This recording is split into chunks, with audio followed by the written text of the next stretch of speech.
welcome to everyone to today's Council on Foreign Relations meeting. You are in the right meeting if you were trying to join the history and future of U.S. foreign aid. No light topic. My name is Margaret Talev. I am director of Syracuse University's Institute for Democracy, Journalism, and Citizenship, and I'm a senior contributor for Axios. I will be presiding over today's discussion. And this event is on the record. We are presented today by CFR's Real Econ Reimagining American Economic Leadership Initiative. I think it's fair to say that today's panelists bring a range of ideological perspectives and experiences to this conversation. And CFR members joining us online, you will have an opportunity to ask our panelists questions later in the program. And I very much look forward to hearing your questions as well as your answers. Now, I'd like to welcome our panelists. Gayle E. Smith is former CEO of the One Campaign and, of course, former administrator of the U.S. Agency for International Development, USAID. Ted Yoho, now a senior advisor with Kyle House Group, is a former Republican congressman from Florida and former member of the House Foreign Affairs Committee. And Samuel Worthington is senior fellow at FORUS, the International Network of Civil Society Organizations, and a former CEO of Interaction and of Plan International USA. So to set the table, we're going to spend the next hour talking here about foreign aid, how the U.S. has used it, essentially since the end of World War II or early in the Cold War, where things are going in this future. And to start, I hear many American voters, especially people experiencing economic hardship, say things like, we need to be prioritizing our needs at home over the needs of people far away who aren't Americans. Take a look at the polling. It shows that Americans think that foreign aid spending is something like maybe a quarter of the federal budget when it's really about 1% or so. There's been recent polling from the Kaiser Family Foundation that suggests that the public's views on the value and implications of foreign aid or pulling it are deeply partisan. The overwhelming majority of Democrats right now say that ending USAID could fuel death or sickness or crisis around the world, but less than half of Republicans in the U.S. agree. About 3/4 of Democrats, but just 1/4 of Republicans believe that ending USAID will make the U.S. less safe. And Republicans in the U.S. right now are much more likely to believe that ending USAID altogether could significantly reduce the federal deficit. So that sets the table, I think, for public opinion. And Gayle, I would like to start with you. I guess at the outset of this conversation, I'm wondering, what do you hope that can be accomplished by even having conversations like the one we're about to have? Are you thinking that you may be able to change President Trump's mind or Secretary of State Rubio's mind, or to convince congressional Republicans to push back against the current posture of the administration? Or are you hoping to move public opinion? What is the goal for you of a conversation like this? Thanks. And let me say a couple things. One of the things that's interesting about the polling that you just cited is it makes me wonder whether those questions were asked with a pretty political frame, because my experience has been that there's been a lot of public support for foreign assistance, and Sam can point to this if you even look at what Americans provide through their own organizations or churches or networks. And that support for foreign aid has been strongly bipartisan for at least 20 years, and very, very strongly bipartisan. So I think we need to remember that and think about how we rebuild that bipartisanship. Look, when I think about conversations like this one, I think in the short term and the long term in terms of what we can do. In the short term, there's a real need for activism, and the activism thus far has been tremendous, by the way. But I think there are a couple things we need to focus on in the very immediate. One is the lives and livelihoods of all of the people that worked for USAID that have suddenly found themselves with no jobs, and standing in solidarity with them. I think the second is Secretary Rubio has said that they have cut 83% of AIDS programs and intend to retain 18% at the State Department. Other than the fact that that adds up to 101%. The question is, what is that 18% and what's going to be protected? And I think there's a fairly consistent view in the community that we need to make sure that a lot of global health is protected, given all the investments there and the urgency of that, and humanitarian assistance. We don't know, but I think having alignment and pushing on that. I think in the longer term, we have both the opportunity and necessity to think about what comes next. And the one thing I would caution there, and I hope that the council and other forums can help unpack these discussions, is that before everybody rushes to draft a new org chart and figure out the boxes, I think there are a couple really big questions we need to ask. One is, in the current context, there's calls for World Bank reform. We've seen huge gains in reducing extreme poverty, but now it's going the other direction. Humanitarian crises are consuming more of the budget than ever before. What does the world actually need? And how does that tie to our own interest? Historically, that's been the expression of our common values: economic self-interest and national security. I think those three pertain. The second thing to think about is, what are we really trying to do and what are successful outcomes? And I'll just end by saying I think it's key that we remember that development isn't just an aspiration, it's a discipline. And we know a great deal about what has impact. So I think if we can at the same time do everything we can to make sure that that 18% that's being retained goes in the directions we would like to see it go, but also start a conversation about what the future looks like with context and goals, before we rebuild a new institution. Thank you. Ted, I want to move the conversation to you. You have been talking and writing about your own evolution in terms of thinking about foreign aid, and I wanted to share some of that with our audience and then talk to you about it. About a month ago, you wrote and you said, quote, "I first came to Congress more than a decade ago to shock the system, a mandate to find and eliminate every possible cent of government excess that failed to deliver value to the economic and national security of the U.S.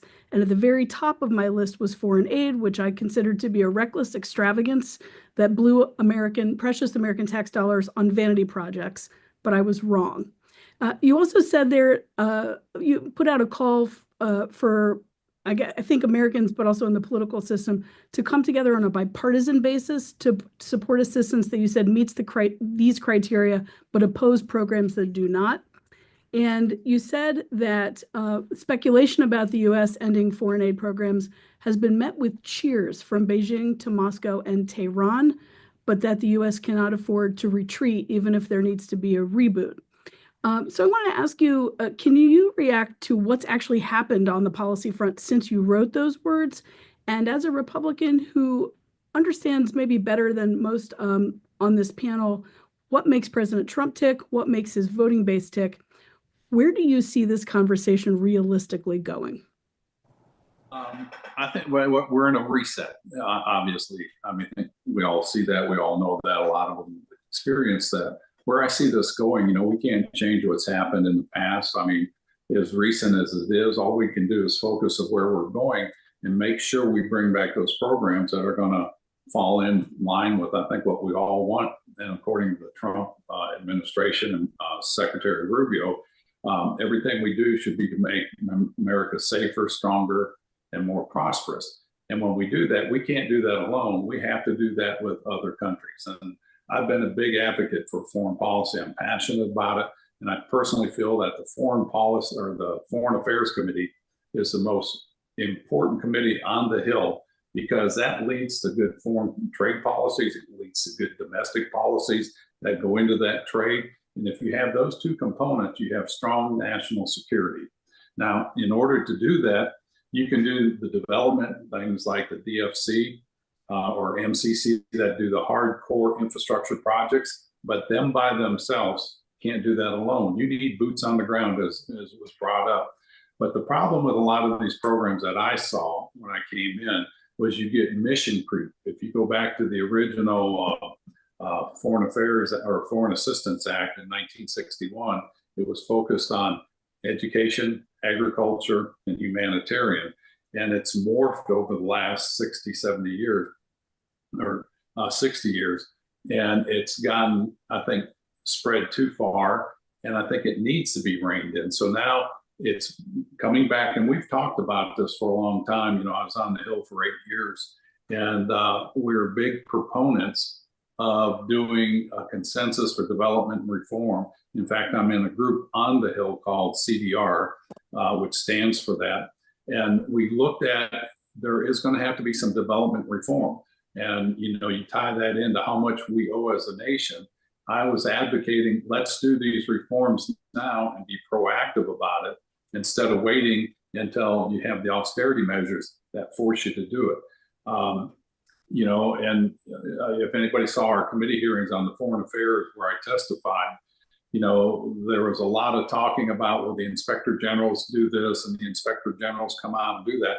I was in Congress and we got those reports, but yet we failed to act. You know, we saw all this stuff that we could have reformed, but we didn't.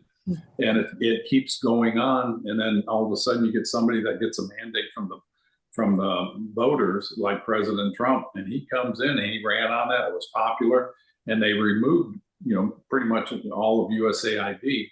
And so he did what we didn't do, and there's a lot of anger about that. But what I see is an opportunity to bring those programs back and look at them. Is this program an investment of those three items, safer, stronger, more prosperous, or are they an expense? Let's bring those programs that we know fulfill that need, the humanitarian, education, agriculture, and fulfill those other areas that we're trying to accomplish and make them stronger and better. The other ones, you know, I don't think you'll see those come back, nor I don't think a lot of those should. But I think if we focus on those, it's going to make our policy stronger. It's going to build alliances. And by us not being there, it leads a vacuum. And that vacuum is going to be filled by people that we don't want to fill that. You know, as everybody knows, we're in a geopolitical time that we haven't seen since World War II. And the world's dividing between liberal democracies that promote liberty and freedoms. And then you have the authoritarian communist ones that are going out there with their ideologies. That's where we are. And so we can't afford to unilaterally disarm that portion of our foreign policy that does this humanitarian, the global health and food security. That's all integral to the other things that we're trying to do with the development, you know, building roads and bridges and all that.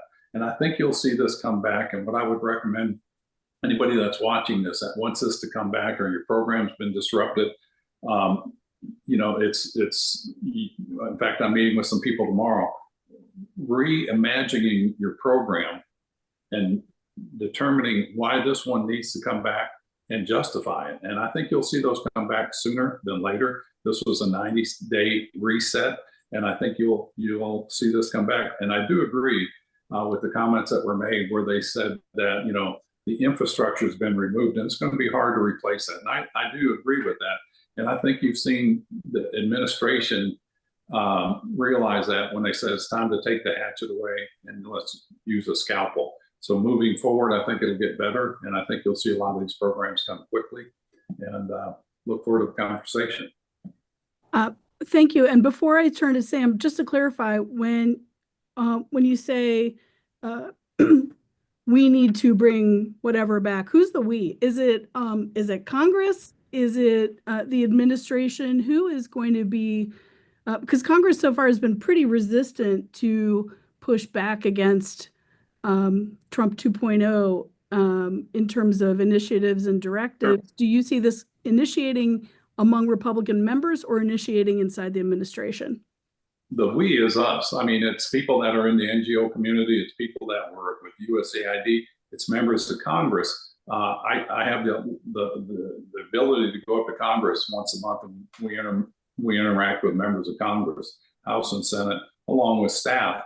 And the underlying tone is, yes, there are some good programs. We need to bring them back. So when I say we, I think the collectiveness, and I think the administration is aware that some of these programs need to be brought back. And you've seen like PEPFAR and some of the humanitarian, the RUTF products, you know, you're seeing those come back. It's disorganized. I think we're all in agreement with that. But I think this will be something that will correct itself. And let's just hope we get back sooner than later. Okay. I have a million questions. I'm going to save them for a minute because Sure. Sam, I want to talk to you. You have watched and been involved in the evolution of U.S. foreign aid, at least since Bill Clinton's administration. If we take a bit of a historic look, and then I hope we can look ahead to the future, in your experience, what have been sort of the key ways where thinking and funding for foreign aid has changed over time to reflect, the end of the Soviet Union, the rise of China, the AIDS crisis, maybe domestic U.S. politics? How have the changes up until now tracked movements and geopolitics on the ground? Well, thank you. And as has been noted, throughout this whole period, foreign assistance has been bipartisan. It's always had the sort of bipartisan basis to work on. And in many ways, it's always followed U.S. national strategic interest. There's been a concentration of resources inevitably in countries of interest to the United States, whether it's Vietnam or Afghanistan or Ukraine or Israel, Egypt, and so forth. Large concentration of aid going into a limited number of countries over that period of time. And then an evolution of funding around areas both of expertise and of interest to the United States. So you mentioned global health, PEPFAR, an example, but also our food security and lining up with U.S. Interest in the food security area, at previous administration, climate change, and then the broad sort of humanitarian investments and at times investments in democracy and governance. And we've then moved our investments around the world, depending where there was an interest. During Ronald Reagan, it was in Central America and moved so forth. There was then this capacity conservatism that brought in the PEPFAR movement and so forth.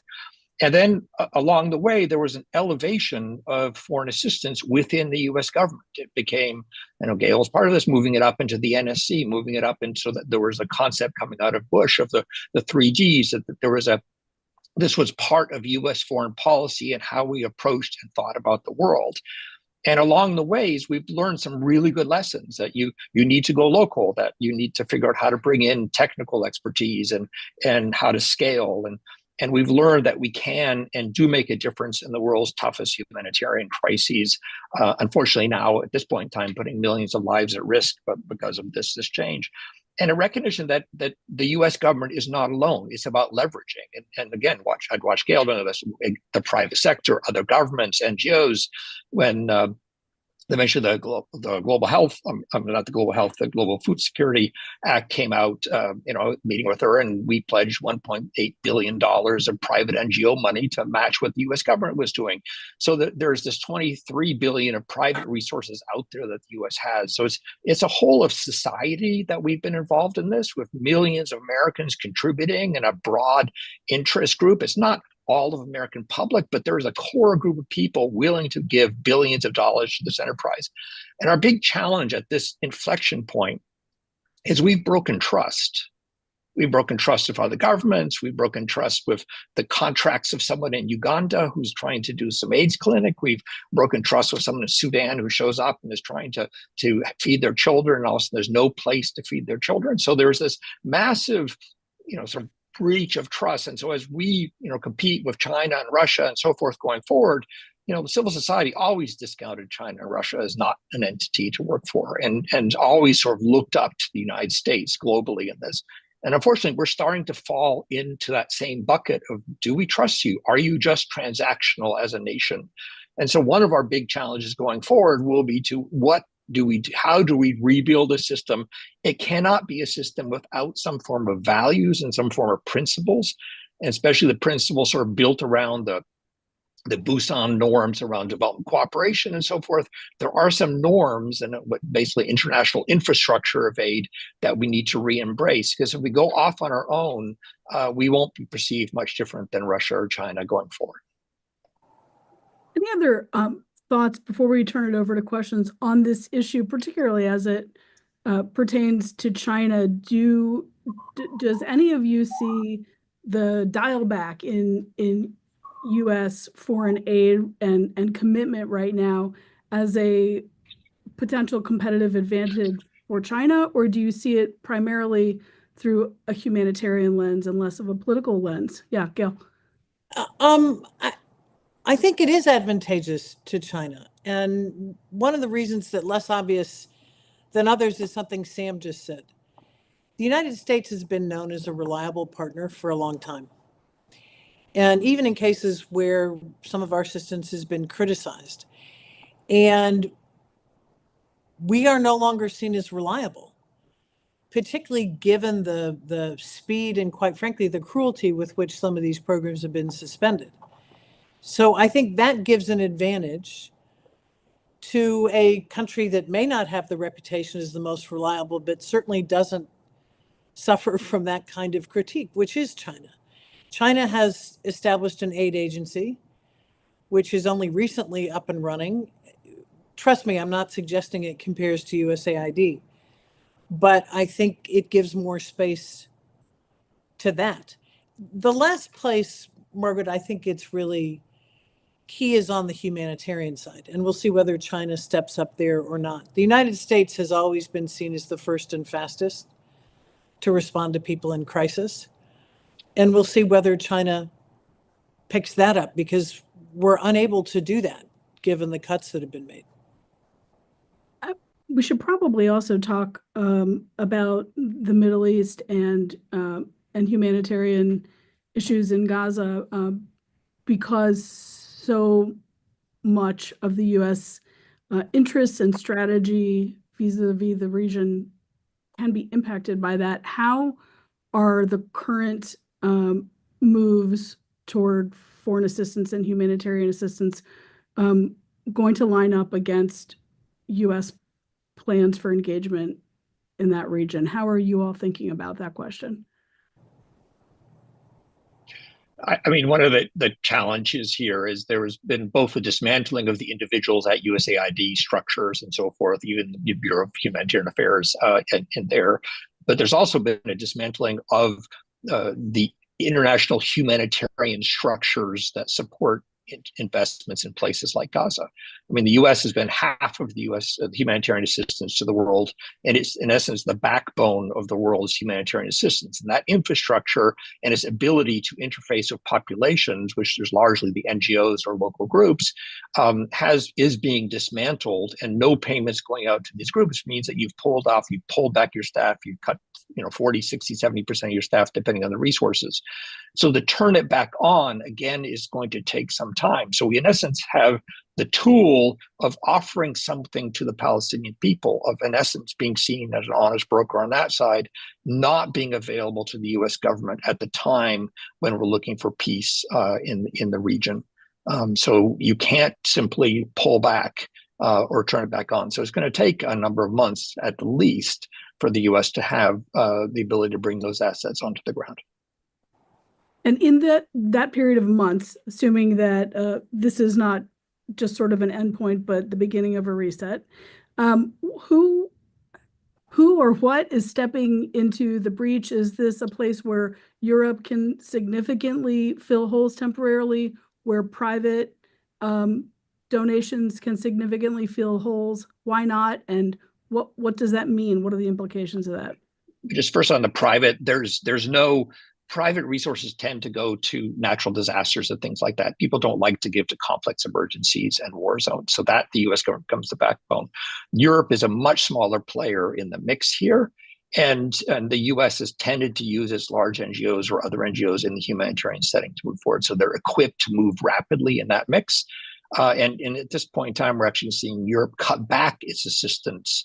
UK, Germany, others, France, reducing there. So we're seeing a sort of dismantling of the whole system, which will ultimately hurt the United States. I'm sure Gail has other thoughts on this. Yeah, I would just say I think it's very stark. Nobody at the moment is going to fill that gap. So whether it's Gaza, in Sudan, right now the humanitarian operations are basically collapsing. All over the world, those operations are collapsing, which means people are literally starving to death and dying. And there are not the resources or the leaders on this that are inclined to fill that gap. Private sector isn't going to do it. Philanthropy, I think, can help in some ways, but it's not seen, I think, by most foundations as their role. And as Sam says, the UK's just cut back significantly. And for all of Europe, more and more of their humanitarian assistance is being spent domestically. to manage refugee flows. So I think what we're going to see is a great deal more human suffering. Before we go to questions, Ted, I just wanted to ask you, you have talked about the need to prioritize, to let some things go and focus on what's most needed. If you were to identify, I don't know, 2 or 3 programs, areas, focuses, priorities that you think there can be the most bipartisan consensus around, how would you describe those things? It's going to vary by country. What are you trying to accomplish? What's that country need? We can teach people how to farm. We can teach them how to grow crops and all those things in livestock. But if you don't have the infrastructure in there, and our ultimate goal is to bring them out of the state they are and move them. Something that really motivated me was when I was in the DRC and I came up with the phrase, I want to move countries from aid to trade. And you have to meet them where they're at and then determine where they need to go to become more sustainable and self-sufficient. And it usually revolves around basic infrastructure, water, electricity, transportation, roads, so you can create market. And if we don't do that, we're going to be perpetual foreign assistance. But the hardcore infrastructure development by itself isn't enough. We've got to get in there with education, humanitarian side. If there's an outbreak of Ebola or Marburg or something like that going on, we've got to deal with that too. And that's where our humanitarian side and the global health and food security come into play. So they're all interconnected. One can't do it by itself. And it's been brought up on here, and I agree.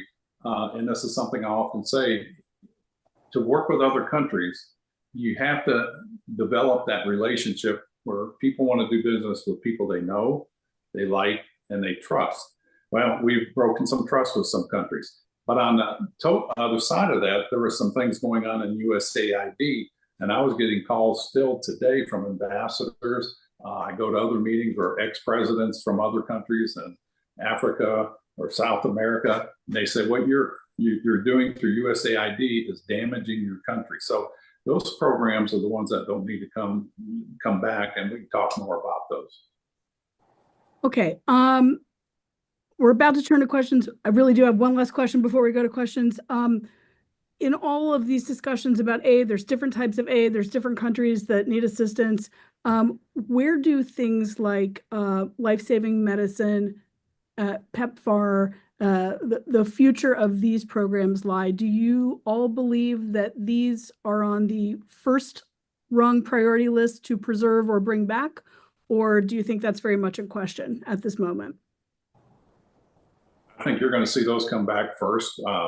But I also think you're going to see a new thought process in there. It's like the president of Kenya, when aid got cut, the people of Kenya were all up in arms. And he goes, wait a minute, what are you mad at the Americans for? This is our problem. We need to fix this problem. You brought up PEPFAR. We're strong supporters of PEPFAR. It's bipartisan on the Hill. But it's the president's emergency plan for AIDS, reduction. How long is it an emergency for? And we've talked a lot of the philanthropies. There's got to be a transition.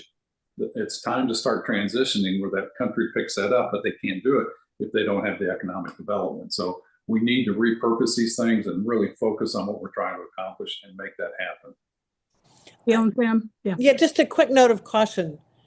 I would hope that those life-saving programs come back on deck pretty quickly. But with the limited amount of budget that is protected, and with the knowledge that there's some other things this administration is going to want to do with foreign assistance. I mean, early on in this process, Egypt and Jordan were mentioned, for example, as places where there was going to be a desire to retain programs, or there were even early exemptions.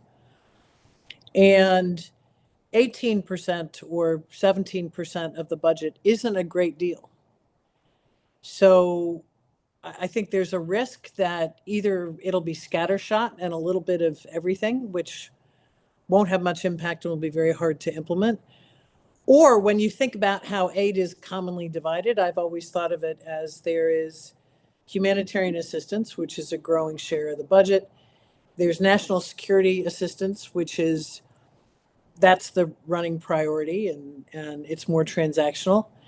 And then there's development assistance. Development assistance has actually been a declining percentage of that overall budget. So I would hope that those things that are a matter of immediate life and death would remain in the room. I'm not confident at this point that we can assume anything. And I think to the extent that people have strong views, I would really, really encourage that people advocate to their members of Congress and the State Department in terms of what they think needs to be protected. Okay, well, I think this is a good transition to the better questions, questions that are better than mine, which are the audience's. So I think now we'd like to open up this conversation to Q&A. We'd like to invite CFR members to join our conversation, and to remind you all, this meeting is on the record. So when you ask your question, the world will see you asking your question. Operator, could you now remind us how to join the question queue? Yes. Ladies and gentlemen, as a reminder, to ask a question, please click on the raise hand icon on your Zoom window. When you are called on, please accept the unmute now prompt and proceed with your name, affiliation, and question. To view the roster of CFR members registered to attend this meeting, please click on the link in your Zoom window. We'll take our first question from Farah Stockman. And thank you. And as you ask your question, if it is directed to one specific panelist, could you please direct it? So we would like to get through as many questions as we can. Hi, I'm Farah Stockman. I'm with the New York Times. Thanks for doing this. I'm working on a piece right now about whether foreign aid should be reimagined for the future, and I'm wondering if you're seeing signs that this conversation, that there is a debate about what it should look like. I know there's a group called Unlock Aid that has been unrolling sort of new ideas about how the sector could be transformed. So I'm wondering if you could, mention that. And Mr. Yoho, you've talked about moving countries from aid to trade, but we haven't actually been a reliable trade partner either. We're being quite protectionist. So I guess I'm curious where you see like AGOA or some of these, are you actually seeing signs that we're willing to trade on favorable terms with developing countries? Thank you. No, I think we are reliable partners. I think the current situation where there's a big trade deficit in another country's favor, those need to be adjusted. But if you look historically, since World War II, the amount of aid we put in through the Marshall Plan, you look at the top 10 trading countries we have, you got Germany, Japan, Vietnam, you've got South Korea, you've got all these countries that we put aid in there. And we're strong trading partners. You look at the AGOA project in Africa that allowed the African nations to export to our markets duty-free, and it's had a tremendous result. And I think you're going to see more of this, and this is where I get really excited about using the power of the DFC and MCC to develop these infrastructures that we can help countries offshore from China where they're not serving our purpose and they're working against us in an adversarial way, and bring that manufacturing to these other countries so that we can trade with them. And it's that economic engine that we develop in those countries that's going to benefit that country and fulfill that goal of moving them from aid to trade. Any other thoughts on the reimagining question? Do you see reimagination? And is there any consensus on what the reimagination looks like at this point? Let me speak to that if I may, and thank you, Farah, for covering this. There are a ton of conversations going on about what the future might look like. And frankly, there always have been. I mean, there have been discussions about increasing private sector cooperation, collaboration between aid and DFC, about localization. The history of foreign assistance in the U.S. is the history of a focus on silver bullets and new approaches and modernizing assistance and improving it. And a lot of that's been very good. I think there've been some great improvements over the years. As the congressman points out, it does risk us getting a mile wide and an inch deep in terms of trying to do everything. I think what's really important here, though, is that before we jump too quickly to what is the silver bullet or the answer or how do we do it next time, is that we think about a few things. First of all, foreign assistance is an instrument. It's not the actual discipline. It's a tool. And so we need to have a serious conversation about development, what we've learned, how we can best achieve it, what the best tools are and how to use them. And second, something I said at the outset, which is context. Foreign aid levels are down everywhere. There has been for a couple of years now a considerable debate about the World Bank and reforming that kind of assistance and investment. And I think we've got to look in context and figure out where foreign assistance fits in the US government, where it fits in the international architecture, and what we know we can do best and what we don't do so well, and then how we organize ourselves to do it. So lots of debate and discussion about it.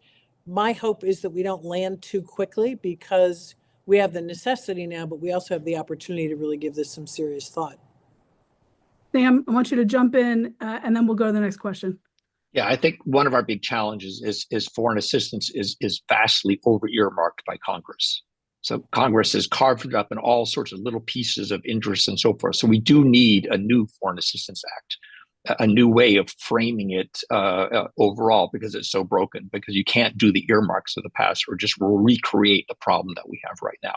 So you need to start with that. And at the heart of that is a concept of realizing that the world has changed, and most of this, the power of local organizations, the power of local entities to deliver their own aid, their own humanitarian intervention is enormous. So we need to look at that ability of local actors, and it's very context specific, to engage, and recognizing that we're probably going to be much smaller in size as we do this. And what are the best practices of sort of the mid-sized development agencies in Germany and UK and others of looking at how do you leverage other actors in the midst? We've been able to sort of go in as our own big actor in this. We may still do that in certain areas, but in many areas, and I hope in humanitarian that will be the case, but in many areas will remain much smaller. And lastly, any reimagining of this ultimately for the American people has to have some degree of American values in there. We don't want children starving to death on our watch. And humanitarian interventions were already a triage with people dying. At this point in time, I really do concern that over this next year or the coming years, there's going to be some large famine in the world that will exist because of this pullback in resources. And we will have this choice of, do we walk away or not walk away? But it all comes back to a new framework, working of Congress, making it bipartisan, and recognizing where we have our best strengths to move foreign aid forward. So maybe don't make it part of the CR conversation. Okay, operator, can we go to the next question, please? We'll take our next question from Craig Spencer.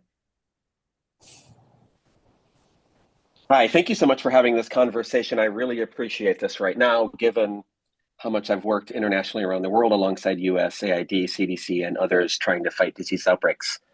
My question is, as we advocate here for a reboot of USAID, I'm wondering your thoughts on how we best pitch this to the American public. We've seen Senator Andy Kim, who long worked for USAID, saying that the program isn't charity, but that's exactly what China has been long accusing it of being. Going forward, what is the right argument to make it clear that Americans, that USAID, whose tagline was "from the American people," is actually for them as well?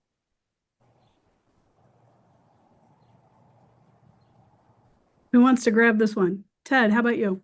I'll go ahead. Moving forward, when you look at aid, there's an umbrella. You've got humanitarian, health, education, agriculture, nutrition, and it will go on. The American people support, humanitarian work. They support nutritional work. They support the individual things. But when it falls under the umbrella, they're like, "Oh, aid is bad." And I was one of those. And I think it's awareness and bringing this argument to the people. And I think if you make the strong argument, if you talk about a specific product, one I'm very passionate about is RUTF, ready-to-use therapeutic food. This brings children out of severe malnutrition where they're wasting, where the body's consuming itself. It's high protein, high energy, high caloric content, and high vitamins. And it costs less than right at $1 a day for these children. And after they're on it, they come out of that, and it prevents them from that. The American people are going to support that, and you'll see those things come back. PEPFAR, the most successful humanitarian project on the world ever. It's got great results. It's got great science that's come out of that. They're coming out with a once-a-year shot. and everybody would support that. But how long is it carried on the backs of the American taxpayers? Let's start working as we reimagine this. How do we transition? How do we help that country transition where they pick up the tab on it? And the interesting thing is that argument, that not the argument, but that talk is already out there where people in those countries, the leaders say, it's time for us to pick up the ball here. So I think we can work hand in hand in that. And as we reimagine that, I think you're going to see more of that happen. Quick addition, Margaret. Craig, thanks for that question. I think the arguments we've used in the past still work, but I think we need to do a much better job telling the story. Number one, what we've done with foreign assistance is an expression of our common values. We don't tell that story well enough. And how much it matters, I think all of us have traveled all over the world where you hear from people what the U.S. has meant or what USAID has done. The residual impact of PEPFAR over 20 years is huge in terms of people's views and attitudes about the United States. Second is economic self-interest, and whether that's immediately and domestically. I mean, we're seeing that now with American farmers who are discovering that the USAID's not going to spend $2 billion buying agricultural products, but also that this is about creating stronger economies, new economic allies and partners to trade with, and so on and so forth. The last is national security. You know this very well from your work on Ebola. I think health is a better place to make that argument than some other areas.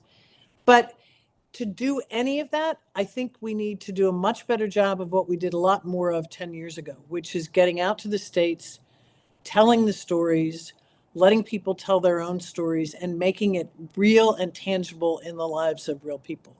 I think the kind of assertions just from Washington aren't going to be sufficient. If I can add before we go to the next question, from my perspective as a journalist, I see many Americans who are as people who think of themselves as generous, but as generous as they can afford to be. And Yeah. I think from my observation, there are many people who it's not that they don't want to help other people, it's that they say, hey, I need help myself. And some of that polling data that shows that Americans, there's a group of Americans who truly believe that you could impact the deficit. Exactly. Or their own, the way they personally experience the economy, that those things could be impacted and improved by just gutting foreign stuff. Like, they genuinely believe that, and Yeah. that connects to their feelings.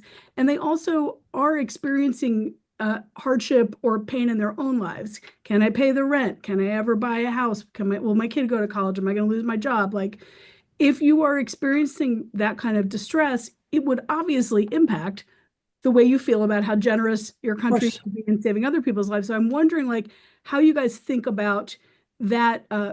Messaging is a stupid word, but how you think about that messaging from an educational perspective and from a listening and empathy-based perspective, in terms of, like, is part of the key to rebuilding robust U.S. foreign aid have something to do with building better economic resiliency for many working and middle-class Americans?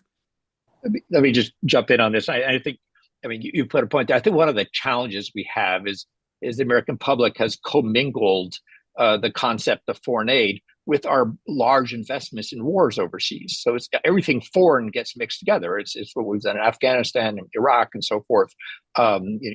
Payments in Ukraine. It's seen this enormous investment overseas, and I think mixing the fact that foreign assistance is simply a very small percentage compared to that. And then, as Ted mentioned, going to the individual topic, because if you go into that person that has the tight budget and so forth, and through their church or other areas, start talking about what you could do and what the U.S. government, how it's leveraging something on whether child survival or something in terms of feeding children or the ability to keep someone alive with AIDS. That whole movement that led to the creation of PEPFAR was supported by evangelical communities across the United States.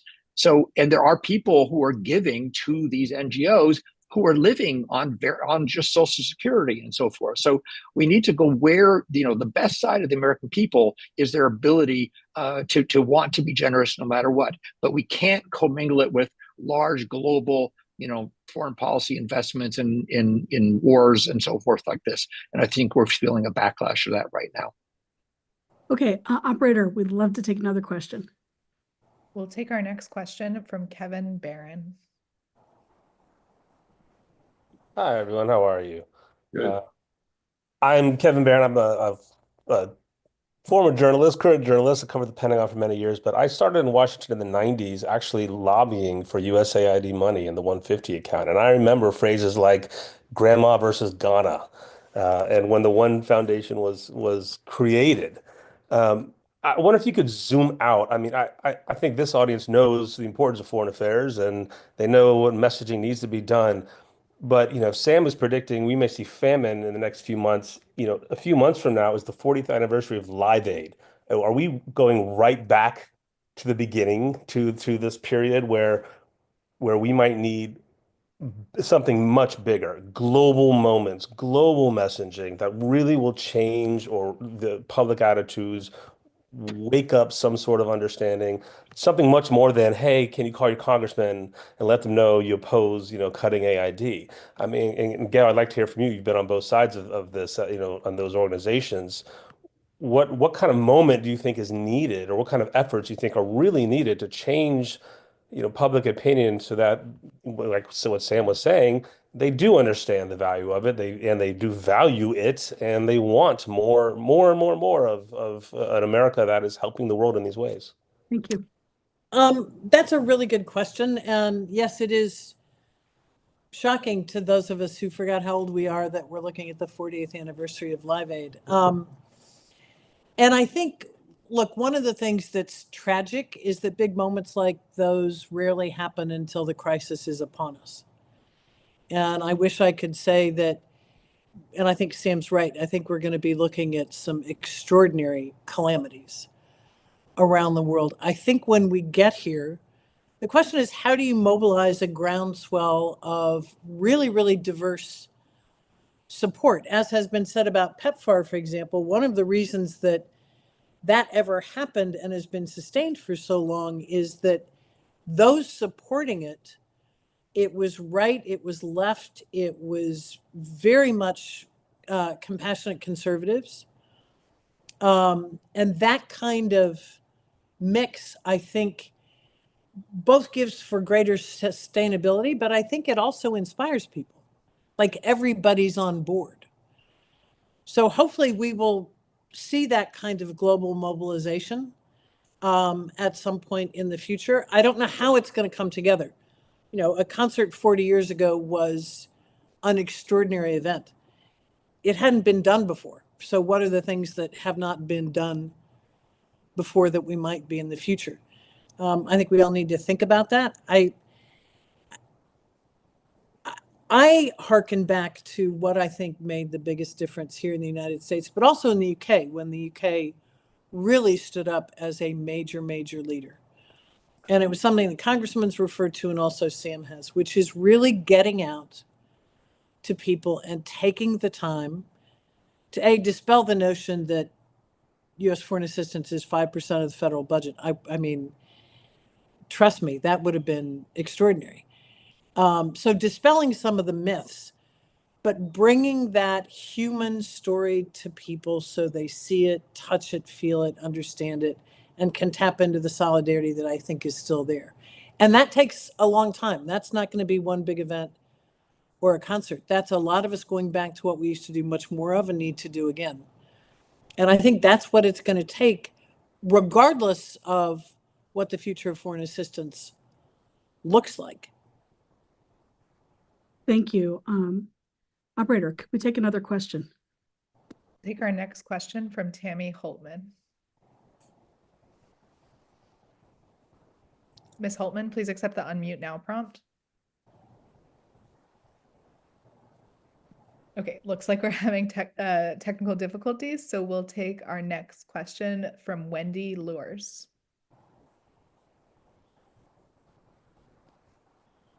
Ms. Lurs, please accept the unmute now prompt. Okay, another technical difficulty.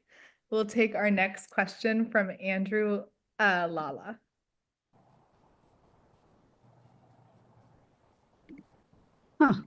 It might not be them. Can you hear me, guys? Yes, we can hear you. Okay, wonderful. Yeah, sorry, there's like a double prompt there. My name is Andrew Lala. I'm the CEO of Ignitia. We apply AI to weather and climate intelligence. I'm also a term member at the council. We've benefited both from DFC loans and USAID.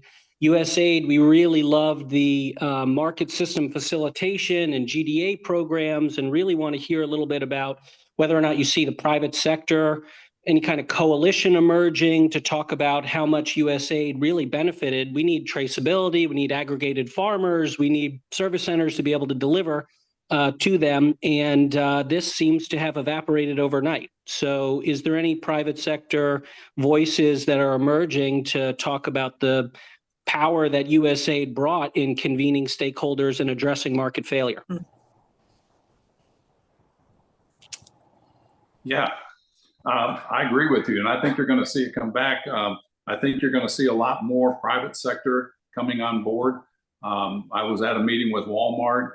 We were over in London, and we were talking about Africa, and I brought up that, you know, the United States has become a net importer of food for the first time about 2 years ago, and our food prices are going to go up here. And the person that was with Walmart said, absolutely, and we're looking to diversify our supply chain, and we're looking at Africa.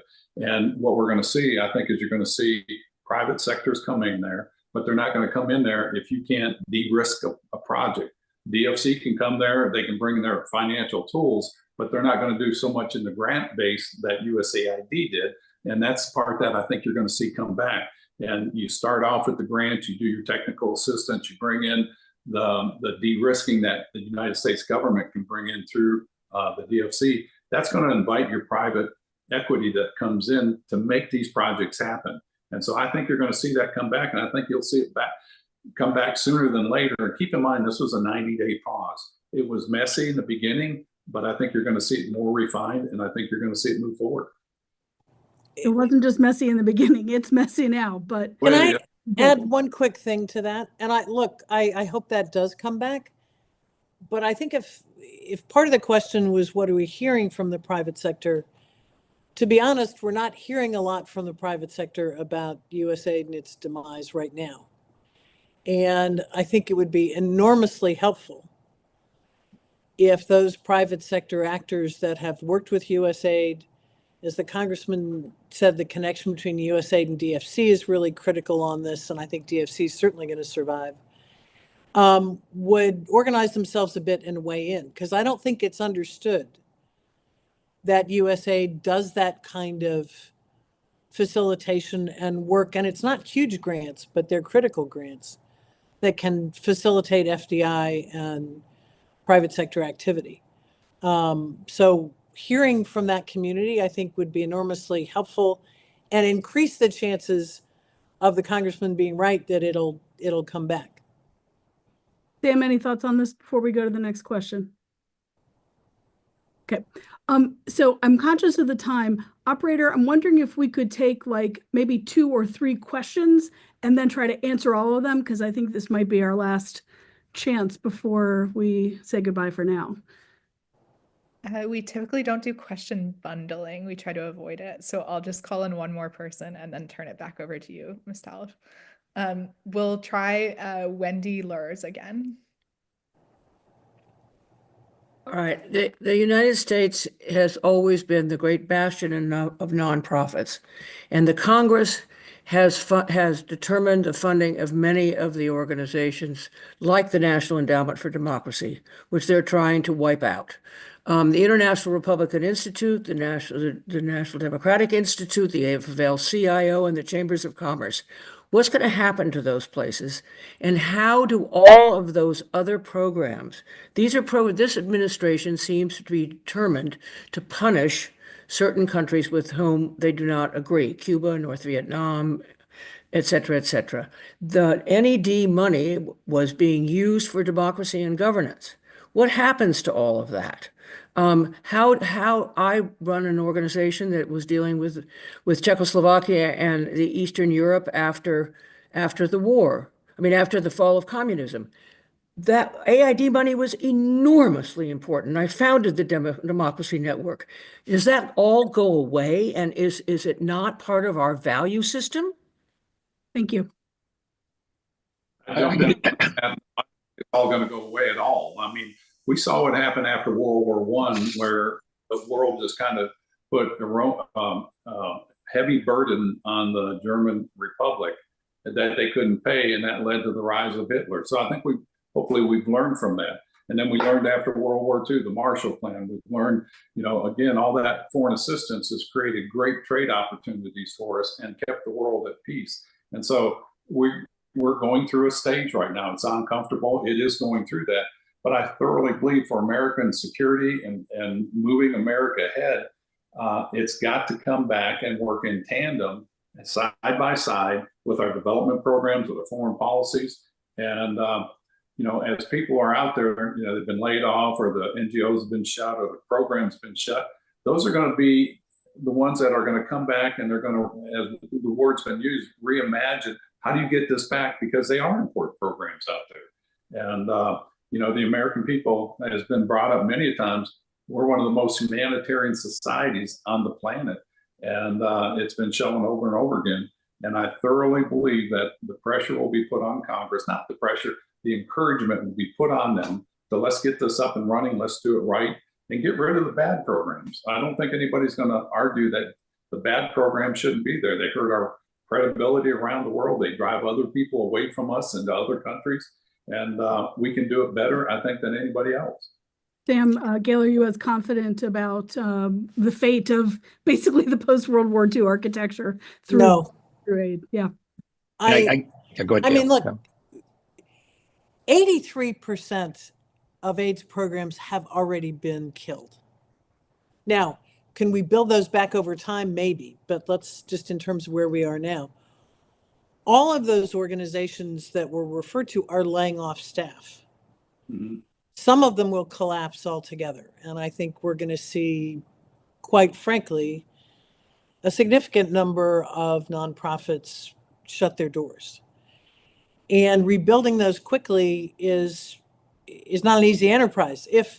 And I agree with you, Congressman, that they should come back. My confidence level that they will come back in the next 2, 3, 4 years is pretty low, because a lot of those programs, a lot of the DG programs were very prominent on the chopping block in the early stages of the cuts. And again, even if there's a desire to reinstate, one of the things we're already seeing is that people who were fired and then suddenly asked to come back because somebody realized that they fired the person that had the front door key or whatever it was, some of them are not wanting to come back because they're not confident that they've got a sustainable job.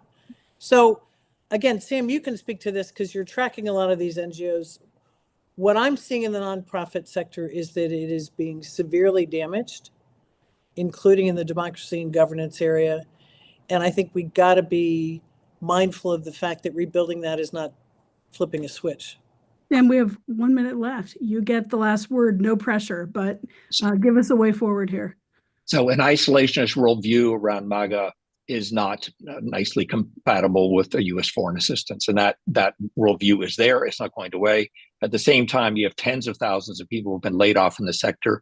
We can't just assume they're all going to be hired back in 2029. So between that, the challenge is, as institutions collapse, which ones will have private resources, which ones can eke their way through and then be reimagined 3-4 years from now. And for the DRG sector, unfortunately here, we're walking away from a fundamental American value of what it means to push for a liberal international order based on democracy. And if we drop that, we are dropping something that makes us proud as a nation. It is 1 o'clock and you've given us a lot to think about, all of you. So I want to thank you, the members, for joining today's virtual meeting, and thank you, our speakers, for sharing your thoughts and convening this conversation. For everyone, just to make a note, the audio and the transcript of today's conversation, today's meeting, will be posted on CFR's website. Thanks to all of you. Be well. Thank you, everybody. And thank you, Margaret.